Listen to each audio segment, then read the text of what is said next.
Hello everyone. देखो भाई, हम 2024 की 53 शिफ्ट का सॉल्यूशन तो कर ही रहे हैं, साथ ही साथ मैंने सोचा है 2023 की जो 76 शिफ्ट है उनका भी सॉल्यूशन करा दूं। तो आज संडे है, आज तो सिर्फ 2023 की 10 जनवरी की पहली शिफ्ट का ही सॉल्यूशन कराऊंगा, लेकिन कल से मैं 2 वीडियो लाया करूँगा डेली।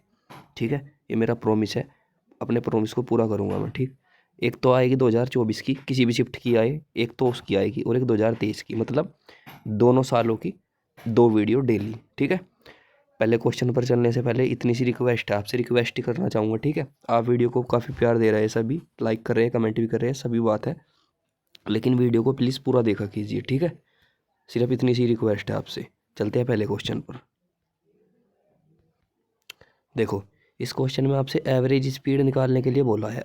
ठीक है, एवरेज स्पीड का सिंपल फॉर्मूला होता है, क्या फॉर्मूला होता है? टोटल दूरी बटे कुल लगा समय। ठीक है, डिस्टेंस बटे टाइम। तो देखो, टोटल डिस्टेंस कितनी है ये जोड़ लो, 20 15 10 कितने हो गए? 35। 35 और 24 69, 69, यानी कि ये इतनी किलोमीटर तो दूरी है। टाइम कितना लगा, एक बात बताओ मुझे।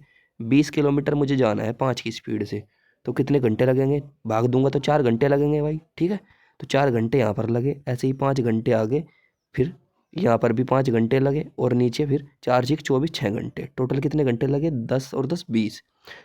69 किलोमीटर जाने में मुझे 20 घंटे लगे। भाग दूंगा, 20 30 60, आगे भाग देने की जरूरत नहीं है। चेक कर लो ऑप्शन में, ऑप्शन नंबर 1 में है बस 3 पॉइंट कुछ। ठीक है, बाकी ऑप्शन दिखा देता हूँ, देखो किसी में भी नहीं है, क्योंकि एग्जामिनर इसी तरीके से ऑप्शन सेट करता है, वहाँ पर आपको अपनी स्पीड दिखानी है। ठीक है, अगर वो सारा ऑप्शन ऐसे रख देगा 3 पॉइंट कुछ, 3.45, 3.46, तो आप वहाँ पर एक ही क्वेश्चन में 5 4 मिनट खा जाओगे। ठीक है, तो ऐसे बिल्कुल नहीं करता वो। आगे चलते हैं। और एक और बात, बहुत से भाई बोल रहे हैं जीके भी कराओ, हिंदी भी कराओ, रीजनिंग भी कराओ। भाई देख, सारी चीज़ पॉसिबल नहीं है। ठीक है, इंसान हूँ मैं भी यार। कोशिश करूँगा कल से 2 आपको जो है वीडियो मिले, 2023 के भी और 24 के भी, एक एक शिफ्ट की, लेकिन ये सारी चीज़ मेरे लिए पॉसिबल है नहीं। और सच्ची बात बताऊँ तो मैं इनका कोई टीचर नहीं हूँ। ठीक है, मैं आपको बहलाऊँगा फुसलाऊँगा नहीं कि भाई व्यूज़ के मारो कुछ भी मैं मतलब वीडियो बनाकर डाल दूँ और आप देखें और खुश हो जाए। ठीक है, मैं साफ बात बताऊँगा, हिंदी और रीजनिंग, हिंदी प्लस रीजनिंग, ये आपको प्रीवियस ईयर से करने हैं। बुक ले आओ कोई भी, अब भी 1 महीने का टाइम है। ठीक है, काफ़ी पब्लिकेशन की बुक आती है, यूथ पब्लिकेशन की आती है, और आपकी क्या बोलते हैं, रुक्मणी पब्लिकेशन प्लेटफॉर्म की भी है, तो वहाँ से बुक ले आओ, या बाजार में भी मिल जाएंगे। जीके के लिए क्या करना है आपको? परमार सर की जो मैराथन पड़ी हुई है परमार एसएससी के चैनल पर, उनको फॉलो करो। ठीक है, जीके के लिए और नवीन सर भी काफ़ी अच्छा पढ़ाते हैं। मैथ के लिए मैं हूँ, टेंशन मत लो, प्रीवियस ईयर इतना करा दूंगा, आपको कुछ भी पढ़ने की ज़रूरत नहीं है। ठीक है, चलते हैं अगले क्वेश्चन पर। ये क्वेश्चन देख लो, इस क्वेश्चन में आपको ये फालतू की चीज़ दी है, साफ साफ लास्ट में कहा है इसका मान निकाल कर बताओ। एक बात बताओ मुझे आप, सीधी सी बात है, अगर मैं 9/13 है, 9/x और 13/y, इसका मान इन ऑप्शन में से कुछ भी हो सकता है। ठीक है, मान लो मैं यही ऑप्शन उठाता हूँ पहला, 36/247 है इसका मान। ठीक है, समझना मेरी बात को। अब ये 36 जो है ये कहीं से मिलकर बना है? 9 चौक 36, सीधी सी बात है, 9 तो हमारे पास है, यानी कि एक्स का मान कितना है? 4। तो इसका फैक्टर है ना, यानी ये 36 जो है, 36 के अंदर जो फैक्टर छुपा है, क्या क्या छुपा हुआ है? 9 चौक 36, 9। तो यानी कि जो ये संख्या है ऊपरली, ये 9 से कटनी चाहिए, या भी कट रही है। ठीक है, या बिल्कुल नहीं कट रही है, तो एक ऑप्शन तो हमारा हट गया, या भी कट रही है या भी कट रही है। अब नीचे वाली 13 से कटनी चाहिए, देखो यह संख्या 13 से नहीं कट रही है, तो ये ऑप्शन भी गया काम से, 2 ऑप्शन बचे। अब हमने पहला तो उठा ही लिया था। ठीक है, तो देखो 9 चौक 36, एक्स का मान 4 आ गया, वाई का मान कितना आएगा? जब 13 से इसे भाग देंगे तो ये 19 टाइम जाएगा, तो 19 आ गया। अब एक वैल्यू उठाई मैंने यहाँ से, ये एक्स का मान मैंने रखा 4, माइनस वाई का मान मैंने 19 रखा, 19 दूनी 38, 38 घटा दिया मैंने, 38 में से 4 घटाया, कितना बचा? 34। अब एक बात बताओ, ये देखो इसका मान ये है, इसका मान ये आपको पता ही है, तो 17 है इसका मान, तो ये 17 से कट रहा है ना पूरा पूरा, बात खत्म। ऑप्शन नंबर 1 आपका आंसर। ठीक है, इस तरीके से करना था। आगे चलो, माफ़ी चाहूँगा, एक कॉल आ गई थी बीच में। ठीक है, तो ये क्वेश्चन हो गया, इसका आंसर हो गया ऑप्शन नंबर 1। ठीक है, आगे चलते हैं। ये क्वेश्चन देख लो, एक डीलर ने 72,000 रुपये की अंकित मूल्य वाली वस्तु पर 20% की छूट दी और 10% का हानि हुआ उसे। मैंने बताया था जब भी लाभ हानि और छूट दे रखी हो तो एक फॉर्मूला लगाना है आपको, मार्कअप प्राइस बटे कॉस्ट प्राइस बराबर 100 प्लस माइनस प्रॉफिट या लॉस, जो भी ऊपर जोड़ना है घटाना है, और नीचे 100 में से डिस्काउंट को घटा देना है। ठीक है, आपको कितने का नुकसान हुआ? 10% का। तो 100 में से 10 गया 90 बटे छूट कितने की दी आपने? 20% की। 100 में से 20 गया 80। ठीक है, 0 से 0 काट लो, यानी कि कॉस्ट प्राइस का मान 8 आ गया, मार्कअप प्राइस का 9। अब मार्कअप प्राइस आपको कितने रुपए दे रखे हैं? 72,000 रुपये, यानी कि 9 का मान 72,000 के बराबर है। तो भाग देंगे 9 8 72, 8,000 टाइम कट गया है, तो इसकी 8,000 में गुणा कर देंगे, 8 8 64, यानी कि आपका कॉस्ट प्राइस कितना गया? 64,000 रुपये। अब एक बात बताओ, 64,000 रुपये की चीज़ है, आपको 440 रुपये का उस पर फ़ायदा कमाना है। ठीक है, तो एक बात बताओ, 64,440 में बेचनी पड़ेगी आपको। ठीक है, सेलिंग प्राइस, और उस पर मार्कअप प्राइस कितना, यानी कि छपा हुआ कितना है उस पर? 72,000 रुपये। तो 72,000 रुपये की चीज़ आपको इतने में बेचनी है, तो कितने की छूट दी आपने उस पर? घटा लो 72,000 में से, पहले तो 64,000 घटाओ, 6,000 बचे। अब 6,000 में से 440 घटा दो, ये बच गए 7,000, वो सॉरी 1 सेकंड, 6 और 2 सॉरी 8,000 बचते हैं। 72,000 में से 64,000 घटाने पर 8,000 बचते हैं। ठीक है, 8,000 में से अभी 440 और घटा दो, तो 8,000 में से पहले 400 घटाओ, 7600 बच गया, फिर 40 और घटाओ, 7560। तो 7560 रुपये की आपने छूट दी। ठीक है, किस पर दी? 72,000 पर। 72,000 पर गुणा 100, 3 जीरो से 3 जीरो खल्लास। अब एक बात बताओ, 72 दाम कितने होते हैं? 720, और ये 720 से थोड़ा सा ज़्यादा ही तो है, 756। तो 10 पॉइंट कुछ आएगा, बात खत्म, करने की जरूरत नहीं है। ऑप्शन नंबर 1, आगे चलो, इसी में ही 10 पॉइंट कुछ है, किसी में और है भी नहीं। आगे वो चलते हैं। देखो ये क्वेश्चन देखो, ये बहुत ही अच्छे लेवल की शिफ्ट है। ठीक है, इसको हल्के में मत लेना, मुझे सभी क्वेश्चन इसमें बहुत ही बढ़िया लेवल के लगे हैं, इसीलिए करा रहा हूँ, ताकि आपको पता लगे 2023 में कैसे क्वेश्चन पूछे गए थे। 24 के मुकाबले अगर 24 वाली शिफ्ट 19 थी, तो ये 23 वाली शिफ्ट 20 है उसके मुकाबले। ठीक है, देखो एक व्यक्ति की आय इनकम जो है वो 95,000 रुपये है। ठीक है, 95,000 रुपये, और उसका खर्चा कितना है? 75,000 रुपये। इसे काट कर छोटा कर लो ताकि इजी रहे हमें। ठीक है, देखो काट कर कैसे छोटा करेंगे, 5 से काट लो, 5 एकम 5, 5 नम 45, 0 0, एक जीरो यहाँ से हटा लो, यहाँ से हटा लो, तो 1900 तो ये मान लो। ठीक है, 1900 तो ये मान लिया हमने। अब इसे देख लो, 5 से काटेंगे तो 15 5 75, 1500 ही आ गया। ठीक है, इस तरीके से हमने मान लिया। अब एक बात बताओ, 1900 हमारी कमाई थी, 1500 रुपये हमने खर्चा कर दिया, तो बचे कितने हमारे पास? घटाओगे 400 रुपये बचे, 400 रुपये की क्या है हमारी? बचत। ठीक है, सीधी सी बात है। अब बोल रहा है हमारी आय में 18% की वृद्धि हो गई। ठीक, तो आय में 18% की वृद्धि हुई। 1900 अपने में क्या है? देखो 1900 अपने आप में 100% है, 2 जीरो से 2 जीरो काट लो, तो 1% का मान 19 आ गया, तो 18% का मान कितना आएगा ये बताओ मुझे। तो 19 की गुणा 18 में कर लो, 18 नम्मा 162 का 2 का छिल गए 16, 18 कम 18 16 34, 342 रुपये हमारी बढ़ोतरी हो गई इसमें। और हमारे खर्चे में कितनी परसेंट की वृद्धि हुई? 12% की। तो इसमें भी 1% का मान 15 आ जाएगा, तो 12 से गुणा कर लो, 15 दाम 150, 15 दूनी 30, 180 की वृद्धि हुई। ठीक है, 180 रुपये की इसमें वृद्धि हुई, 180 की। अब एक बात बताओ, 342 रुपये हमारी आय बढ़ी, 180 रुपये खर्चा बढ़ा, तो बचे कितने हमारे पास? दोनों को घटा लो, एक इसमें से घटाएंगे 140, 242 और 20, 162, 162 रुपये की बचत हुई। अब एक बात बताओ, हमारी बचत में कितने की वृद्धि हुई? 162 रुपये की। कितने पर? 400 पर। देखो 162 रुपये की वृद्धि हुई 400 रुपये पर। परसेंट निकालने के लिए गुणा 100, 2 जीरो से 2 जीरो काट लो, 4 से भाग देंगे, 4 चौक 16, 40.5 आ जाएगा। ठीक है, क्योंकि बाद में 2 बचेगा ना, पॉइंट लगाकर जीरो लेंगे, 20 हो जाएगा। तो 40.5 ऑप्शन नंबर 3 है ना। बढ़िया लेवल के क्वेश्चन, 4 क्वेश्चन आए हैं, कोई से भी क्वेश्चन को आप इजी नहीं कह सकते, कैलकुलेटिव है, और इससे आसान तरीका है भी नहीं इन्हें करने का। ठीक है, बस कैलकुलेशन सीख लो, कैलकुलेशन ही आपका बेड़ा पार लगाएगी। आगे चलते हैं। देखो ये क्वेश्चन देख लो, दिव्य ने एक कार 3.5 लाख की खरीदी और 4,35,000 में बेची। इसकी 3 जीरो से 3 जीरो उड़ा दो, यानी कि 350 रुपये की कार थी और 435 में बेची, कितने का लाभ हो गया? 85 रुपये का। कहीं पर 350 पर। परसेंट निकालने के लिए गुणा 100, एक जीरो से एक जीरो काट लो। ठीक है, काटो, 7 पंजे 35। ठीक, 7 से कट गया 7 पंजे 35, 5 से कट गया मतलब 5 सत्ते 35, और 5 से 5 दूनी 10। अब देख लो 85 दूनी होते 170, 170 को भाग दोगे आप 7 से, कितनी बार कटेगा? 7 दूनी 14, बचे कितने हमारे पास? 3, 30 हो गया, 7 चौक 28, 24 पॉइंट कुछ आएगा, इसी में ही है मात्र 24.3। आगे चलते हैं।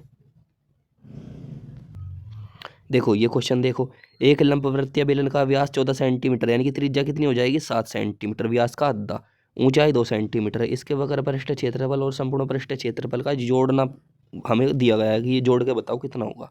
तो वक्र पृष्ठीय क्षेत्रफल कितना होता है बेलन का 2πr/h। नहीं याद है तो याद करो फॉर्मूले मेंसुरेशन, किसके बिना कुछ नहीं हो सकता आपका।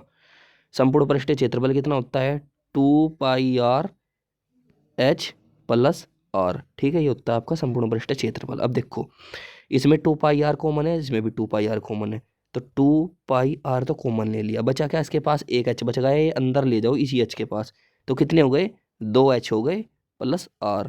अब इसमें वैल्यू पुट कर लो, देखो 2 गुणा 22/7 गुणा रेडियस कितनी है हमारी 7, कोष्ट बंद, h कितनी है हाइट 2, तो 2 दूनी 4 प्लस रेडियस 7, ये हो गया हमारा। अब देखो 7 से 7 फिनिश, 2 गुणा 22 गुणा 7 और 4 11, इनकी आपको गुणा करनी है, 11 दूनी 22 हो जाएगा, तो 22 का स्क्वायर निकालना है, साफ सी बात है 22 का स्क्वायर कितना होता है 484, बात खत्म।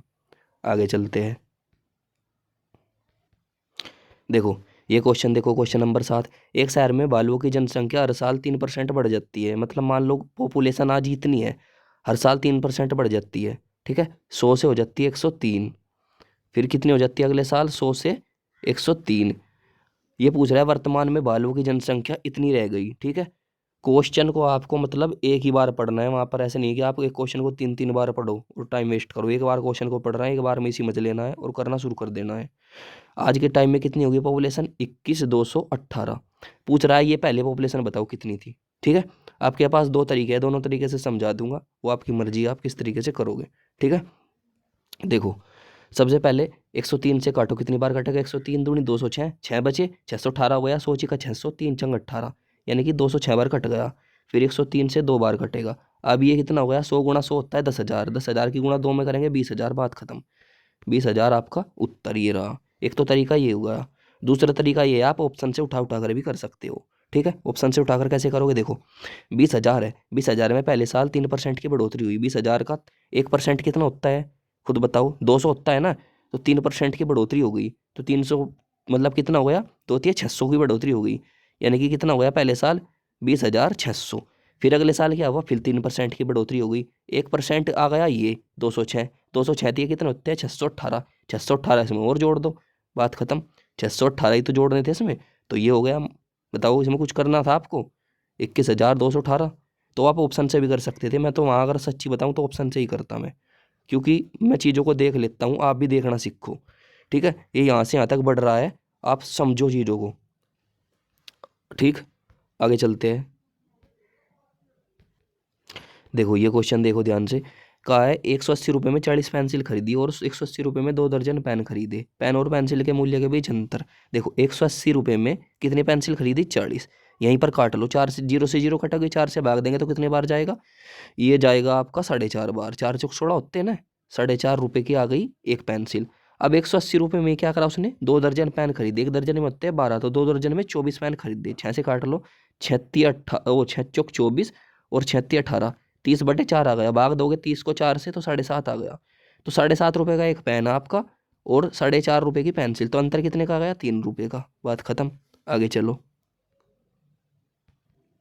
ये क्वेश्चन देख लो, ए अपने वेतन का 45% तो भोजन पर खर्च कर देता है और 5% दान कर देता है। देखो 100% उसका वेतन था, उसने क्या करा 45 तो ये खर्च कर दिया अपने खाने पर और 5% दान कर दिया, यानी कि 45 और 5 50% उसने उसमें से लगा दिया, उसके पास कितना बचा 50%, ठीक है, उसके पास 50% बचा।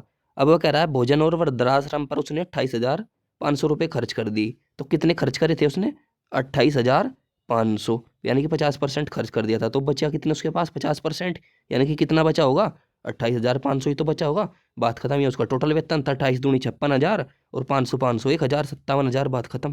कैलकुलेशन आपकी मुंह से ही होनी चाहिए, वहाँ पर पेंसिल वेंसिल का कोई काम नहीं है, ठीक है। आगे चलो, देखो भाई ये क्वेश्चन देख लो ध्यान से देखना करना कैसे था, एक सेकंड। देखो ए एक पेंटिंग को 12 दिनों में पेंट कर सकता है, एक पेंटिंग को 12 दिनों में पेंट कर सकता है, बी 8 दिनों में और सी 10 दिनों में। तीनों का एलसीएम कितना लेंगे हम, यह आ जाएगा 12 और 10 का 60, 120 आ गया, ठीक है, 120 आ गया, 12 दाम 120, 15 8 120 और ये 12 बार कट जाएगा, ठीक है। अब बोल रहा है तीनों की संख्या लगभग ज्ञात करें जिसमें ए द्वारा पेंटिंग शुरू की जाती है और बी और सी दोनों मिलकर एक दिन छोड़कर एक दिन उसका साथ देते हैं। देखो क्या होता है, पहले दिन जो है ए ने पेंटिंग अकेले ए कितना काम करती है रोज 10, और तीनों मिलकर कितना करता है 37। ठीक है, तो क्या होता है, पहले दिन क्या हुआ, अकेले ए ने 10 काम कर लिया। ठीक है, 10 काम एक दिन में। ठीक, अगले दिन आ गई कौन, ये दोनों, मतलब ये दोनों भी इसके साथ आ गई, तो तीनों हो गए, तो 37 काम करेंगे कितने दिन, दूसरे दिन। यानी कि 2 दिन में कितना काम होता है भाई, 2 दिन हो गए ना, पहला दिन और दूसरा दिन, तो 2 दिन में कितना काम हुआ 47। इस तरीके से समझो। ठीक है, देखो तो 47 काम हुआ 2 दिन में। ठीक है, 47 दूनी 94, 94 काम कितने दिन में हो गया, 4 दिन में। फिर अगला नंबर किसका आएगा, इसका 10 काम करने का, तो 10 काम फिर ये करेगी, 10 काम ये करेगी कौन से दिन, 5वें दिन। तो कितना काम हो गया अब तक का, 94 और 10 कितना हो गया 104, 104 काम हो गया 5 दिन में। अब एक बात बताओ, आगे 16 काम बचा ना, और आएंगे जब ये अगले दिन छठे दिन, तो ये तीनों आएंगे 37 काम करने के लिए, तो इनकी तीनों की जरूरत पड़ेगी। काम तो बचा है 16 और ये करेंगे 37 काम। ठीक है, तो सीधी सी बात है 5 दिन से थोड़ा सा एक्स्ट्रा लगेगा, एक ही ऑप्शन में 5 दिन से एक्स्ट्रा आगे करने की जरूरत भी नहीं थी। ठीक, समझ में नहीं आया हो दोबारा से समझा देता हूँ। देखो यहाँ से मिटा करके फिर से समझाता हूँ इजी तरीके से। देखो पहले दिन इसने 10 काम करा, दूसरे दिन ये तीनों आ गए 37 काम हुआ, फिर तीसरे दिन फिर 10 काम हुआ, फिर चौथे दिन फिर 37 काम हुआ, फिर 5वें दिन फिर 10 काम हुआ। ठीक है, इसे जोड़ लो सारे को, कितना हो जाएगा ये 4, तो ये आ गया 3 और 3 6 और 3 9 और 1 10, 104 काम हो गया कितने दिन, 1 2 3 4 5, 5 दिनों में 104 काम हो गया। ठीक है, अब छठे दिन कौन आएगा, इससे आगे 10 से आगे 37 काम होगा ना, तो ये तीनों आएंगे, तो सीधी सी बात है उस दिन तो काम हो ही जाएगा छठे दिन, तो 5 दिन से थोड़ा सा एक्स्ट्रा दिन लगे, तो इसी ऑप्शन में 5 दिन से एक्स्ट्रा दिन है, बात खत्म। आगे चलते हैं। देखो ये क्वेश्चन देखो, 5 महिलाएं किसी काम को, 5 वुमेन किसी काम को कितने दिन में करती है, 8 दिन में। 5 वुमेन किसी काम को 8 दिन में करती है, बराबर 8 बच्चे, 8 बच्चे ठीक है उसी काम को 10 दिन में करते हैं। इस तरीके से है, तो 8 पंजे 40, 40 वुमेन बराबर कितना हो गया, 10 अठे 80 बॉयज। ठीक, 40 वुमेन बराबर 80 बॉयज, तो यहाँ से इन्हें काट लो, 40 दूनी 80, ये आ गया कितना, एक इस साइड 2। अब देखो ये पलट जाते हैं जब बराबर के इधर हो जाते हैं ना, तो एक तो जो वुमेन का आ जाएगा 2 और बच्चों का आ जाएगा 1, एक दूसरे की तरफ पलट जाते हैं। तो वुमेन बटे बच्चे, वुमेन कितना काम करती है एक दिन में 2 और बच्चे 1, ये आ गया इनका निकल करके। ठीक है, अब कोई सी भी एक इक्वेशन उठा लो, उसमें टोटल वर्क निकालना पड़ेगा हमें सबसे पहले।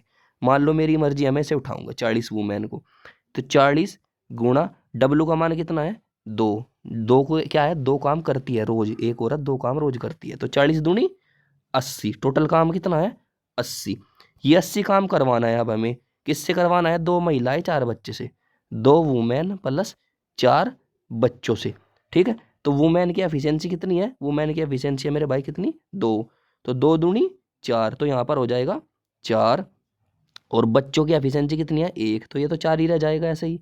ठीक है, 4 ही रह जाएगा ऐसे ही, तो 4 और 4 8, 80 को भाग देंगे 8 से, 8 दाई 80, 10 दिन आ जाएगा। ठीक है, जो मैं क्वेश्चन करा रहा हूँ इनका करने का यही तरीका है, इससे अलग ये किसी तरीके से नहीं हो सकते। ठीक है, सबसे सिंपल तरीका है ये, और चैनल पर देख लेना आप जा करके, कोई कुछ बताएगा कोई कुछ बताएगा।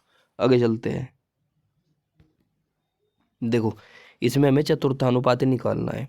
ठीक है, चतुर्थानुपाती कैसे होता है, देखो ऐसे होता है, √6, या ऐसे √6 को छोड़ो, देखो ए बी सी 3 है, तो क्या करते हैं बी गुणा सी और ए से भाग दे देते हैं, ये चतुर्थानुपाती है, बात खत्म।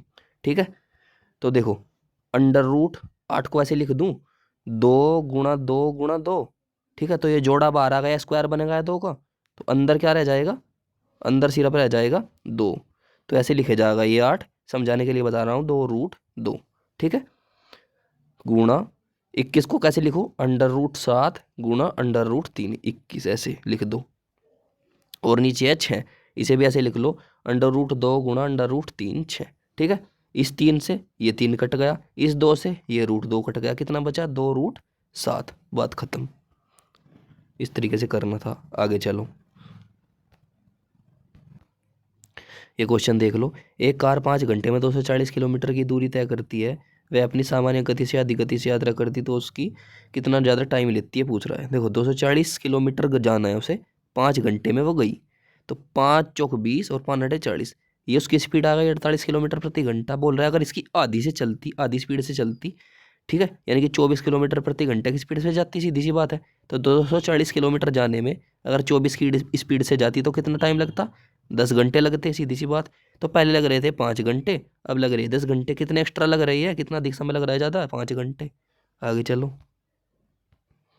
देखो ये क्वेश्चन देखो, एक दुकानदार अपने वस्तुओं पर 40% की छूट देता है, फिर भी 20% का लाभ होता है। वो ये सिंपल फॉर्मूला मार्कअप प्राइस बटे कॉस्ट प्राइस बराबर ऊपर जो है प्रॉफिट या लॉस जो भी है वो जोड़ दो या घटा दो, तो कितना लाभ है 20% का, तो 120 हो जाएगा। और नीचे जो है छूट हमेशा घटाई जाती है 100 में से, तो 40 100 घटा देंगे 100 में से 40, तो 60 बचा। 60 दूनी 120, 2 1 का रेस हो गया। यानी कि अगर मार्कअप प्राइस 2 रुपये है तो कॉस्ट प्राइस उसका आधा है, तो मार्कअप प्राइस जो है 2400 रुपये, तो कॉस्ट प्राइस इसका आधा है 1200 रुपये, बात खत्म। आगे चलो, देखो एक व्यक्ति स्कूटर से 64 किलोमीटर प्रति घंटा की एक निश्चित दूरी तय करता है और साइकिल से लौटकर वापस आता है 16 की चाल से। औसत गति पूछ रहा है। देखो जब भी आपको 2 चाल दे रखी हो तो उसका सिंपल फॉर्मूला है 2xy बटे x प्लस वाई। ठीक है, x होती है जाने की चाल, y होती है आने की चाल, तो आपकी एवरेज स्पीड निकल जाती है। तो 2 गुणा हमारी जाने की चाल थी 64, आने की चाल थी 16, बटे दोनों को जोड़ दो, 64 और 16 हो जाएगा 80। ठीक है, काट लो इनको, 16 पंजे 80, 5 नीचे आ जाएगा 5। अब 64 दूनी होता है 128, 128 को भाग देना है 5 से, 25 पंजे 125 होते हैं। ठीक है, 25 पॉइंट कुछ आएगा, बात खत्म, एक ही ऑप्शन में है, करने की जरूरत नहीं है आगे। आगे चलो, देखो 5 घड़ियाँ सुबह 9 बजे एक साथ बजती है, इतने इतने सेकंड के अंतराल पर वे बजती है, फिर एक वक्त आएगा कि एक साथ बजेगी, तो पूछ रहे कब बजेगी। तो सबका एलसीएम लेना है सबसे पहले। ठीक है, एलसीएम या तो आप इस तरीके से ले लो, आपकी मर्जी, या फिर जैसे मैं बता रहा हूँ वैसे ले लो। देखो 12 और 24, वो सॉरी 12 18 और 36, ये तीनों एक ही पहाड़े में आते हैं। मतलब अगर मैं 36 लिख दूं तो 36 12 के अंदर, 12 20 के अंदर ही आ गया। ठीक है, 18 20 के अंदर ही आ गया, तो इन तीनों का कोई मतलब नहीं है। अब को क्या बचा, 36 बचा, एक संख्या बची 24, एक बची 45। ठीक है, ये दोनों तो इसमें ही आ गए ना, 36 में ही। ठीक है, अब इन तीन का एलसीएम लेना है। अब इनमें से भी कैसे लेंगे, 36 का और 24 का एलसीएम कितना आ गया 72, तो ये भी हटाओ, 72 आ गया एलसीएम दोनों का। अब इन दोनों का एलसीएम लेना है, इनका भी कैसे लोगे, फैक्टर कर लो, 9 है 72 और 45 का कर लो 9 पंजे 45, ये तो दोनों चीज सेम ही है, ये अलग है, इनकी गुणा कर लो 8 पंजे 40, 40 की गुणा 9 में करनी है, 4 9 36, 360, इनका एलसीएम आ गया, बात खत्म। ठीक है, नहीं करना जानते तो उसी विधि से कर सकते हैं जैसे आप करते आए हो, 360 एलसीएम आएगा 360 सेकंड। ठीक है, सेकंड ये आ गया, यानी कि कितनी मिनट, 6 36, 60 से भाग देंगे ना 60 सेकंड से मिनट बनाने के लिए, तो 6 मिनट आ गया आपका ये, तो 6 मिनट बाद बजेगी। ठीक है, यानी कि सुबह अगर 9 बजे बजती है तो 9 बजकर 6 मिनट पर फिर से बजेगी, बात खत्म। 6 मिनट जोड़ देनी थी उसमें। आगे चलो, देखो ये कैसे करना है। 80,000 रुपये की राशि 10% की दर से 1,17,128 हो जाती है, पूछ रहा है कितने टाइम में हो जाएगी। देखो निंजा टेक्निक बताऊंगा कैसे करना था। 80,000 से 1,17,128 हो गई, कितना रुपये का ब्याज मतलब इस पर लगता है, घटा लेंगे, कैसे घटाएंगे, 20,000 तो 1 लाख तक जाने में और 17,128, यानी कि कितना 37,128 रुपये का ब्याज लगा। किस पर लगा, 80,000 पर, तो 80,000 का कितना परसेंट है ये देख लो, 100, 2 जीरो खा जाएगा तो नीचे क्या बचेगा, सिर्फ 800। ठीक है, अब 800 से भाग दे लो, 800 से भाग दोगे तो 8 चौक 3200, 3712 में से 3200 घटाएंगे, कितना बचा 512, 512 और ये बाद में 8 ये। ठीक है, 800 से फिर से भाग दो, 8 छंग 48, यानी कि 46 पॉइंट आएगा तो ज़्यादा ही, लेकिन एक अप्रोक्स में मान लो 46% है। ठीक है, तुक्का मार लो कि 46% है ये इसका, ऐसा मान लो। अब एक बात बताओ, 10% की दर है हमारी, अगर मैं सिंपल इंटरेस्ट में निकालूँ 4 साल के लिए, 10 चौक 40%, तो जब ही बैठता है सिंपल इंटरेस्ट में, कंपाउंड इंटरेस्ट में तो और भी ज़्यादा बैठता है। ठीक है, तो सीधी सी बात है, 4 वर्ष सिर्फ इसी में ही है, बाकी ऑप्शन तो इससे भी कम है सारे, बात खत्म। आगे चलो, समझ गए होंगे। ठीक है, देखो 9 सेंटीमीटर त्रिज्या और 15 सेंटीमीटर ऊंचाई वाले शंकु को पिघलाकर 45 सेंटीमीटर ऊंचाई वाला एक बेलन बना जाता है। बेलन का व्यास कितना है, देखो जब भी किसी चीज़ को पिघलाकर दूसरी चीज़ बनाई जाती है ना, जैसे शंकु को पिघलाकर बेलन बनाएगा, तो जो इसका आयतन है वही इसका आयतन होगा। ठीक है, सेम आयतन बराबर रहेगा। ठीक, सिंपल, इतनी बात समझे। शंकु का आयतन कितना होता है, 1/3 pi R square H, sorry H, और बेलन का आयतन कितना होता है, pi R square H. Pi से, ठीक है, ये दोनों बराबर हो गए, पाई से पाई कट गया, मैंने अभी बताया। ये 3 जो है बटे में इस साइड में आ जाएगा, तो गुणा 3 यहाँ पर हो जाएगा ये, ठीक है। तो अब इन्हें अच्छी तरीके से लिख लेते हैं, ठीक है, सजा करके, फूलों में सजा करके। तो ये हो गया आर स्क्वायर बटे एच, आर स्क्वायर एच, और इस साइड में हो गया आर स्क्वायर, एक सेकंड, आर स्क्वायर और एच गुणा 3, ये हो गया, ठीक है। वैल्यू पुट कर लो, बात खत्म। आर स्क्वायर की वैल्यू इस साइड में कितनी है इसकी, शंकु की त्रिज्या 9, 9 नम 81, गुणा हाइट कितनी है इसकी 15, बराबर। इस साइड में हमें आर स्क्वायर पता नहीं है, लेकिन इसकी ऊंचाई पता है 45, 45 गुणा 3। काट पीट लो मेरे भाई, कैसे काटोगे देखो कैसे काटोगे, हम बताएंगे। 15 तिया 45, 3 तिया 9, इस 9 से इस 81 को भाग देंगे तो क्या आएगा, 9 ही आएगा। तो इस आर स्क्वायर का मान कितना आ गया, 9 आ गया आर स्क्वायर का मान। तो आर कितनी आ गई रेडियस, 3 तिया 9, 3, ठीक है। तो ये किसकी रेडियस आई, बेलन की। तो इसने पूछा है व्यास बताओ, तो रेडियस का डबल यानी कि त्रिज्या का 2 गुना होता है व्यास, तो 3 का डबल 6, बात खत्म। आगे चलो, देखो इसे कैसे करना है। मोहन ने एक टेबल खरीदी 2832 रुपये में, और उसे 18% का लाभ हुआ, सॉरी बेच रहा है, खरीद नहीं रहा, बेच रहा है, और उसे 18% का लाभ हुआ बेचने पर, ठीक है। तो 118% में बेच दी उसने, सीधी सी बात है वो, ठीक। तो वो पूछ रहा है क्रय मूल्य बताओ, यानी कि 100% का मान बताओ। तो काट लो, 118 दूनी 236, 236 घटाओ 283 में से, चलो 36 को 40 मान लो, तो 43 तो वे बचे, और 4 वे बचे, 47 बचे, ठीक है, 47 बचे, और 2 ये लास्ट में ही आ गया। तो 472 को भाग दो 118 से, तो 100 चौका 400, 18 चौका 72, 24 बार कट गया मेरे भाई ये। अब 24 की गुणा 100 में करेंगे, 2400, बात खत्म। आगे चलते हैं, ये देख लो लास्ट क्वेश्चन है, 40-50 के बीच कितनी अभाज्य संख्या है। मैंने एक फॉर्मूला बताया था, 44 22 322 321, ठीक है। 10 फिर 20 तक ये, 30 तक ये, और आके 40 तक, एक सेकंड देखो, 1 से 10 तक का तो ये, 1 से 10 तक का तो ये, फिर 11 से 20 तक ये, इस तरीके से, फिर 20 से 30 तक ये, फिर 30 से 40 तक ये, और 40 से 50 तक ये, यानी कि 3 संख्याएं होती है, बात खत्म। ऐसा होता है, कौन कौन सी होती है, एक तो 41, एक 43 और एक 47, ये 3 संख्याएं होती है, ठीक। तो ये 20 क्वेश्चन थे, मुझे लगता है ये सबसे अच्छी शिफ्ट थी, सबसे अच्छी शिफ्ट थी ये 2024 के मुकाबले। अगर इसका कंपैरिजन करूं तो अगर वे 19 थी तो ये 20 थी, ठीक है। तो वीडियो कैसी लगी ज़रूर बताना कमेंट करके, ठीक है। मिलते हैं कल, 2 वीडियो लाऊंगा, ठीक है। तो मिलते हैं उन वीडियो में।